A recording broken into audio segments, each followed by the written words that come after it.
Good afternoon. I'm Rachel Matthews, counsel to PETA. Thank you for joining us. PETA has worked to end the abuse and exploitation of elephants, tigers, and other wild animals used in circuses for many years, and we're making huge strides.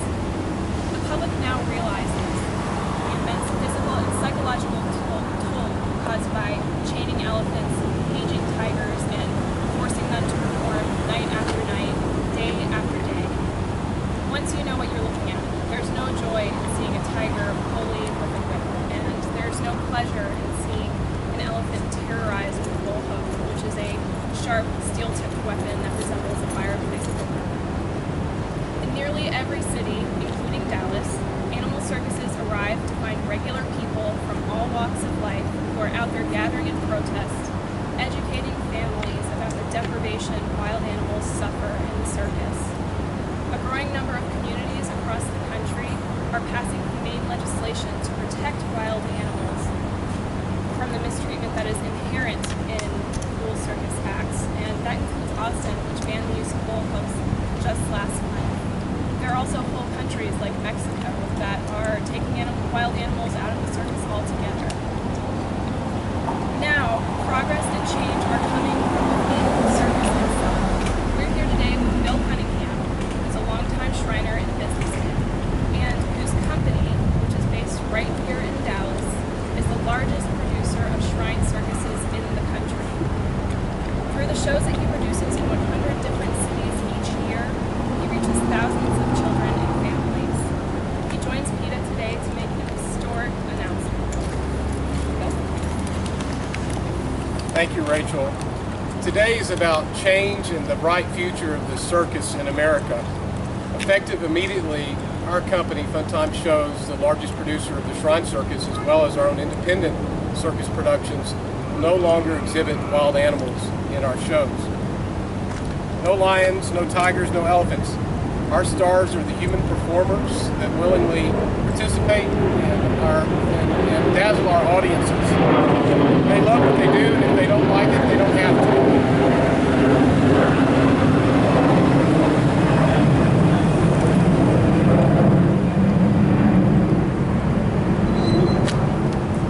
Our stars are our human performers who dazzle our audiences, and they get paid well for what they do, and they have a choice when they get to go home at night.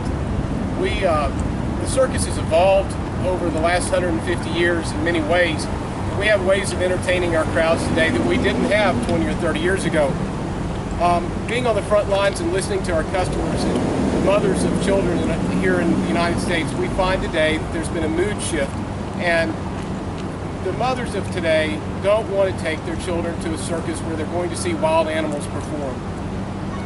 They don't want to take advantage of their innocence, have them grow up and learn that those animals had been put through training methods and chained to a floor and taken from town to town. And while legal and lawful, and we don't dispute the right of wild animal owners to operate within the law, we as a company have decided that the circus is about goodness and about family fun, and that we shouldn't have anything in our shows that would cause a family to stay away.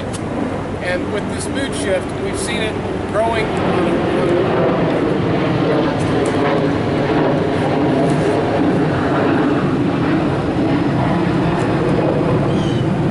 With this mood shift in public sentiment, we started really paying attention to how we could best meet the demand to provide a quality, affordable family entertainment event. And we have more than enough performers and show to dazzle our audiences and make the children have a great time at the circus without having wild animals. So someone has to take a stand and show leadership on this issue. We have been in touch with arenas all across the country, and we haven't found a single arena manager of a major arena in the United States that would like to see the wild animals return. The protesters are outside the front door. They get the emails. The city council, the county commissioners get the same emails that we do. We love the animals, and we support their care and their welfare. We know that they will be well cared for. But we as a company, Funtime Shows, is developing a new modern circus product that will be family friendly and cruelty free. And we hope that our Shrine partners will follow with us and see that we have a production that is not only of great quality and affordable, but puts the Shrine in the best possible light to eliminate this controversy that's being managed to have a stranglehold.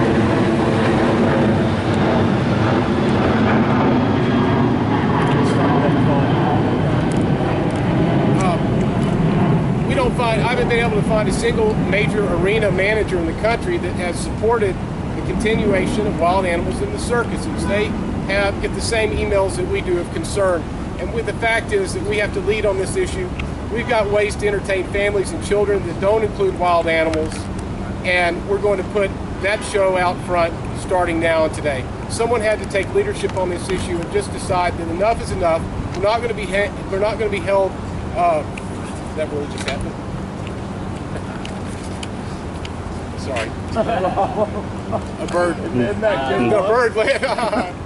Can I start that one over? Okay. I haven't been able to find a single arena manager of a major arena in the United States that supports the continuation of wild animals in circuses.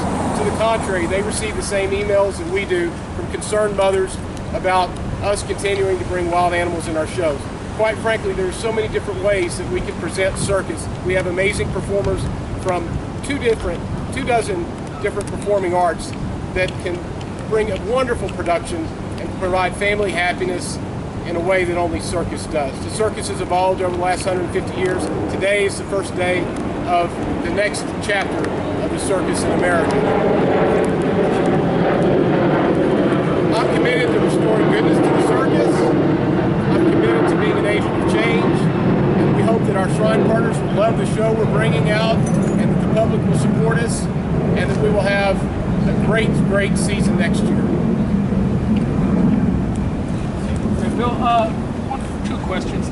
First of all, when did this? How long has this been in progress? You know, this change. For about 35 years, different animal welfare organizations have been building a public awareness on this issue. And while we acknowledge the wild animal owners' lawful right to follow the law and exhibit their animals, we saw public sentiment over the last, particularly over the last 5 years, really building. And I don't know any other business other than an abortion clinic that has protesters outside its front door. And I would argue that the Shrine Circus, which is the largest fundraiser for the Shrine Fraternity, which is the fraternity that makes the Shriners Hospitals for Children possible, and the Shrine Circus doesn't have a single Fortune 500 sponsor, and there used to be many. And the reason is the controversy. There should be nothing in circus that is controversial. It's unnecessary. We have an ability to entertain people and bring them entire family, 3 generations, a great time all at once. We do not need controversy in the circus. It is polluting an otherwise perfectly wonderful event. And so somebody had to stand up and say enough is enough, and that's what we're doing today. So is that something that the Shriners brought to you, or you kind of went to them and said, hey, this is what I'm going to do? And what, if that's the case, what was their response? How was their support? We've gotten a really great response from our Shrine partners, and they look to us to develop the product, the production, and bring them a complete show. And they've gotten the same emails and letters, and they've seen the protesters increase, and they've seen the concern from the parents, and so quite frankly they look to us for leadership. Bill, what do you say to those folks that are like, well, hey, I was a kid, I went to the circus to see the animals, it was awesome, and you're taking our traditions away, or you're trying to save a buck or anything like that. What do you say to those well folks? First of all, I think that it's important to note that our production budget is actually increasing next year in order to provide the level of show that we're seeking. So with regard to the historical aspect of the circus, yes, there were a lot of things that used to be in circus that are no longer a part of modern performances. 100 years ago, you'd pay extra money to go see the tattoo man. Now he's 25 years old, he shows up at your office with a tattoo on his neck, asking for a job, and he'll probably do a good one for you. But the circus continues to change, just like the public sentiment and society has changed. and it becomes apparent that there is just something not that the public doesn't want to see. They want to see these beautiful animals. There's no doubt that there's an interest in wild animals. But these animals we cohabitate this earth with, and they're deserving of our respect and our protection and our awe. And we as a company have monitored this, and we've decided, and we've already received an incredible amount of response in our fundraising efforts, and we just see that the public really wants something that doesn't have controversy. What type of bags are you planning on using to fill these ones that you're getting? Well, we've got, you know, the traditional circus acts, aerial acts, flying trapeze, high wire, motorcycle thrill acts, clown. We've got a Russian Cossack riding act, dog acts. We've got a full 2 hours and 15 minutes of show. Yeah. So you're only speaking about the wild animals that you're taking out. You're going to keep the domestical? That's correct. Domestic acts? That's correct. We're committed, and we appreciate PETA's support and leadership on this issue. They've done the hard work of trying to encourage peacefully to have an influence on public sentiment, and it's worked. And I've been there to listen to them. Minneapolis, Minnesota, every year they come out in the freezing cold and have their voice heard, and they've grown every year. And I actually was a participant in crafting the compromise ordinance to keep the elephants in Minneapolis. But there becomes a point where it's just impossible to continue these acts with these wild animals in good conscience. And that's where we are as a company. We know and understand that we have a duty, that we have our customers coming to us saying, entertain us with the circus, because my dad took me to a circus, so I want to take my son. And that story's been told over and over and over again. Kind of like women. And they look to us to be creative, and you don't have to think real hard to see that America's Got Talent, one of the most impressive television shows on TV and highly rated, is really a circus. I mean, those are a combination of acts. That's what circus is. And in fact, the acts that we present, several of them have been finalists on America's Got Talent. You have Cirque du Soleil, which has been, you know, hands down the most successful circus ever. People didn't think that they were always animal free, but they weren't. In their initial days, when they first started, they had animal acts, but they too took the pulse of the public sentiment and saw that the public did not want wild animals, and they became the biggest, most successful circus production ever.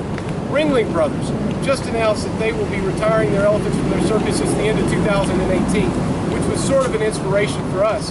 But we decided that we didn't believe that a half measure would be appropriate at this point. We felt that it would be, that we needed to do it now because we can.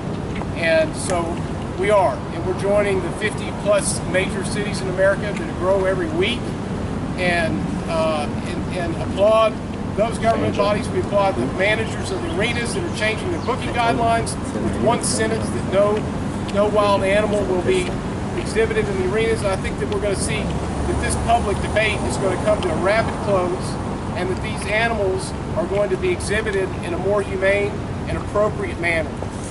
Well, what are you doing with the animals that you have? Yeah, I don't own any wild animals. So were the contracts up, or is it a year-to-year contract with the animals and the animal handlers? We had different contracts with different vendors, some of which are up and some that will be ending.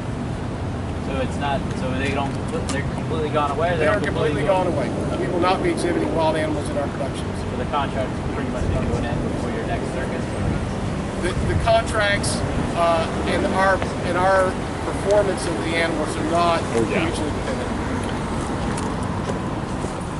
Thank you. I'm good. Do you have any questions for PETA? No. Do you have any questions for PETA? Bill said it all. All right. I understand they're going to have animals